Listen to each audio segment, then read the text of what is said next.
মঙ্গলবার 12ই মার্চ 2024 বেলা 12 ঘটিকায় সাবরুম মাইকেল মধুসূদন দত্ত মহাবিদ্যালয়ে হয় 7 দিনব্যাপী জাতীয় সেবা প্রকল্পের শুভারম্ভ। উক্ত মহতী অনুষ্ঠানে উদ্বোধক হিসাবে উপস্থিত ছিলেন 39 মনু বিধানসভা কেন্দ্রের বিধায়ক মাইলাফরু মগ। প্রধান অতিথি হিসাবে উপস্থিত ছিলেন 40 সাবরুম বিধানসভা কেন্দ্রের প্রাক্তন বিধায়ক শঙ্কর রায়, সাবরুম মহকুমার পুলিশ আধিকারিক নিত্যানন্দ সরকার, মহাবিদ্যালয়ের শিক্ষক সংসদের সম্পাদক দীপঙ্কর দেব। অনুষ্ঠানের পৌরোহিত্য করেন মহাবিদ্যালয় অধ্যক্ষ অনুপম গুহ। এনএসএসের পতাকা উত্তোলন, গাছে জল সিঞ্চন এবং স্বামী বিবেকানন্দের প্রতিকৃতিতে মাল্যদানের মধ্যে দিয়ে অনুষ্ঠানের শুভ সূচনা হয়। অনুষ্ঠানে আলোচনা করতে গিয়ে বিধায়ক মাইলাফরু মগ বলেন, জাতীয় সেবা প্রকল্পের মধ্য দিয়ে ছাত্রছাত্রীরা নিজেদের সমাজের জন্য উৎসর্গ করার সুযোগ পেয়ে থাকে। সেই সুযোগকে কাজে লাগিয়ে ছাত্রছাত্রীদের উচিত সমাজে প্রচলিত কুসংস্কারকে দূরীভূত করার লক্ষ্যে দৃঢ় প্রতিজ্ঞ হয়ে কাজ করা। প্রয়োজন রক্তদান এবং বৃক্ষরোপণের মতো সামাজিক কর্মকাণ্ডের নিজেদের অংশীদার করা। বর্তমান সমাজে নেশার বারবার অন্তর ফলে বিপদগামী হচ্ছে যুব সমাজ। সাবরুম মহকুমাতে বেড়েই চলছে এইচআইভির মতো মারণ ব্যাধি।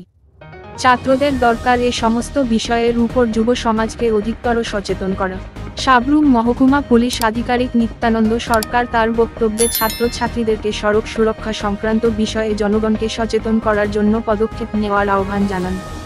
7 দিন ব্যাপী এনএসএসের এই শিবিরের মধ্যে আগামীকাল বুধবার মাইকেল মধুসূদন দত্ত মহাবিদ্যালয়ের এনএসএস ইউনিটের পক্ষ থেকে করা হবে রক্তদান শিবির।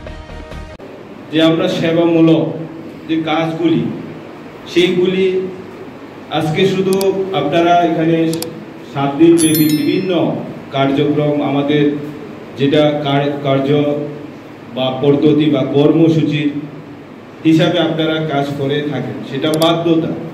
কিন্তু তারপরও আমি অনুরোধ করব, বর্তমান আমাদের বিশেষ করে আমরা যারা এখানে আমি দেখেছি অধিকাংশ ছাত্রছাত্রী আমাদের বিসি এলাকায় বা গ্রামীণ এলাকায়, বিশেষ করে আমাদের মহকুমায় ছাত্রছাত্রী বলব, এখনও আমাদের বিভিন্ন সমস্যা আমাদের গ্রামে গঞ্জে আছে, যেগুলি একমাত্র আমাদের সামাজিক বলি, আমরা কৃষ্টি সংস্কৃতি বলি, ওই সমস্ত জায়গা থেকে বেরিয়ে আসা একমাত্র সেটা আপনারা তুলে ধরতে পারেন।